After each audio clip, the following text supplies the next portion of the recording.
कुरुक्षेत्र के सेक्टर 10 में जहाँ गंदगी के ढेर है, वहाँ सिर्फ शोरूम्स नहीं है, इसके अलावा यहाँ से चंद कदम की दूरी पर बस स्टैंड है और चंद कदम की दूरी पर यहाँ पर साप्ताहिक मंडी भी लगती है। यानी कि सेक्टरों के सभी लोगों का यहाँ आना-जाना रहता है और सामने सड़क और बस स्टैंड पर भी लोग यहाँ आते रहते हैं। ऐसे में दुर्गंध, मक्खियाँ और गंदा माहौल, गंदी एम्बियंस तो हर जगह फैलती ही है। प्रशासनिक अधिकारी शायद नई जगह तलाश रहे हैं, लेकिन इस समस्या का समाधान होने के बावजूद नहीं हो पाया। जब सारा कूड़ा करनाल जाना है, तो पहले यहाँ इकट्ठा किया ही क्यों जा रहा है? और अगर इकट्ठा करना ही है, तो ऐसी जगह पर क्यों इकट्ठा किया जा रहा है, जहाँ पर आबादी है, दुकानें हैं और यहाँ पर बस स्टैंड और साथ में मार्केट भी है? कुरुक्षेत्र शहर को कूड़े से निजात दिलाने के लिए प्रयास वर्षों से चल रहे हैं, लेकिन डंपिंग यार्ड न होने के चलते परेशानी ज्यों की त्यों है। अब जबकि नगर परिषद ने शहर से कूड़ा उठाने का काम निजी कंपनी को 22 सालों के लिए दे दिया है, लेकिन फिर भी कूड़े के पहाड़ कभी सेक्टर 13 में दिखाई देते हैं, कभी सेक्टर 10 में और कभी किसी और जगह। जाने यानी कि कुल मिलाकर कहा जाए तो रिजल्ट नील बटे सन्नाटा। डंपिंग यार्ड बनाने के बाद इस इलाके में रहने वाले लोगों को कितनी परेशानी होती है, आप अंदाज़ा लगा सकते हैं। गंदगी के ढेर, गोधन पर आवारा पशुओं की भरमार, साथ में मक्खी मच्छर और बहुत सी दुर्गंध, यानी कि जीना नर्क के समान। लेकिन नगर परिषद प्रशासन मानो इन सभी समस्याओं को जानबूझकर अनदेखा कर रहा है और भुगत रही है बेचारी कुरुक्षेत्र की जनता।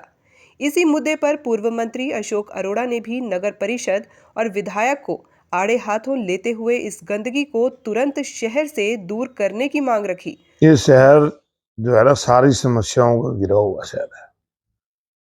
यहाँ सड़कें टूटी पड़ी हैं, यहाँ लोग प्रॉपर्टी आईडी लेने जाएं तब दिक्कत है, लोगों के पीले कार्ड काट दिए जाते हैं। यहाँ पर परिवार पहचान पत्र लोगों के गलत बन रहे हैं, वो ठीक कराने जाएं जब पैसे मांगे जाते हैं।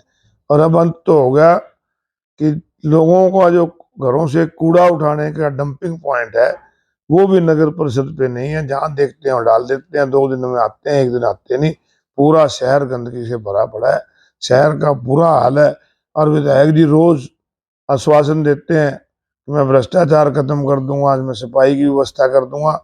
ये सुनते सुनते कुरुक्षेत्र के लोगों के 8.5 साल हो गए हैं। इस नगर परिषद का चुनाव होने नहीं दे रहे हैं। नगर परिषद में अगर चुने हुए लोग होंगे तो कुछ डर होगा, परंतु आज किसी का कोई डर नहीं है और पूरी तरह से लूट मची हुई है, गंदगी के ढेर लगे। वहीं इस मामले पर जेजेपी नेता योगेश शर्मा ने भी बड़े भ्रष्टाचार के आरोप लगाते हुए कहा कि स्वच्छता कुरुक्षेत्र वासियों के लिए मानो एक सपना बनकर रह गई है और इसके लिए पूरी तरह स्थानीय विधायक ही दोषी हैं। मैं आपकी बी पॉजिटिव न्यूज की टीम का धन्यवाद करूंगा, क्योंकि ये मुद्दा हर कुरुक्षेत्र निवासी से जुड़ा है। जो लोग सुबह एक आवाज़ सुना करते थे कि नगर परिषद आपके द्वार और अपना गीला और सूखा कचरा नगर परिषद के टिप्पर में डालें, आज लोग परेशान हैं। क्योंकि काफ़ी सारे सेक्टर एरिया में हमने देखा कि बहुत बड़े एरिया के अंदर पहले जहां 3 से 4 टिप्पर काम किया करते थे, उसकी जगह आज 1 टिप्पर है। तो कहीं ना कहीं लोगों को परेशानी है और आपकी टीम ने इस चीज़ को उठाया, उसके लिए आपका कुरुक्षेत्र निवासियों की तरफ से, मेरी तरफ से बहुत बहुत धन्यवाद।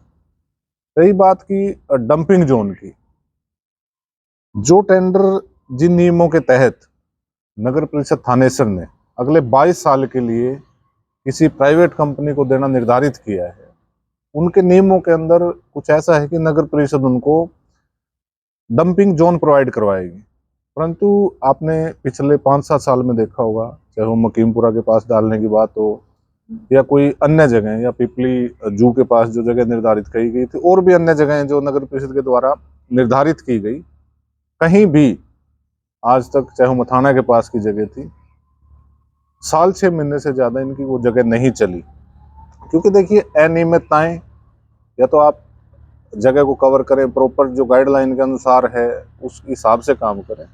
परंतु अब जो हालात हैं, आप शहर में सेक्टर 10 की मार्केट के पीछे देखें, सेक्टरों की मार्केटों में देखें, और जगह जगह डंपिंग जोन, भद्रकाली मंदिर के पास आप देखें कचरे के ढेर, और इवन के नगर परिषद की जो बिल्डिंग है उसके सामने खाली प्लॉट है, बिल्कुल साथ लगता, आप उसमें देखें जो लोग अपने घर की सफाई नहीं कर सकते, जो जिम्मेवारी अपने ऑफिस की नहीं ले सकते, वो शहर की सफाई क्या करेंगे। तो ये मेरा तो माननीय विधायक जी से भी और निवर्तमान चेयरमैन जो आज शहर की गली गली और नुक्कड़ नुक्कड़ पे जाके मुहूर्त करने का काम करते हैं और लोगों को सिर्फ बरगलाने का काम करते हैं, उनसे एक निवेदन है, आपकी जो सोच है वो शहर के लोगों को बड़े अच्छे से पता लग चुकी है। और मेरे घर से तो शायद सेक्टर 10 की मार्केट 3 से 4 किलोमीटर दूर हो सकती है, परंतु आपके निवास स्थान से वो सिर्फ 500 मीटर की दूरी पर है। और आपके घर से 500 मीटर की दूरी पर क्या व्यवस्था है, वहाँ पे बहुत सारे शिक्षण संस्थान हैं, उन संस्थानों पर शहर के गांव के बच्चे आते हैं। उन बच्चों के दिमाग में आपके प्रति और आपकी कार्य प्रणाली के प्रति क्या इमेज जाएगी, ये आपके लिए विचारणीय है और इस पर काम करके इसको जल्द से जल्द ठीक करवाया जाए। कुरुक्षेत्र नगर परिषद, बड़े-बड़े दावे, बड़ी-बड़ी बातें, लेकिन असलियत क्या है आपके सामने? कुरुक्षेत्र नगर परिषद ने लाखों करोड़ों रुपए का टेंडर दिया कुरुक्षेत्र से कचरा करनाल भेजने के नाम पर, लेकिन समस्या ज्यों की त्यों, मुसीबत ज्यों की त्यों और कचरा ज्यों का त्यों वही कुरुक्षेत्र में। अब देख सकते हैं ये कुरुक्षेत्र सेक्टर 10 है, इसे डंपिंग यार्ड बना दिया गया। इस डंपिंग यार्ड में पूरे शहर का कचरा इकट्ठा किया जाता है, तो यहाँ से कचरे को आगे भेजा जाता है। लेकिन अगर इतने बड़े कचरे के ढेर लगे और अभी शुरुआत है, थोड़ी देर में पूरे शहर का कचरा यहाँ आ जाएगा और साथ लगती सेक्टर 10 की मार्केट, जहाँ पर लोगों ने 1-1 लाख रुपए किराया देकर दुकानें ली हुई हैं, वो लोग ही दुर्गंध, मच्छर, मक्खियों और परेशानी से इतने तंग हैं कि वो अब जाएँ तो जाएँ कहाँ?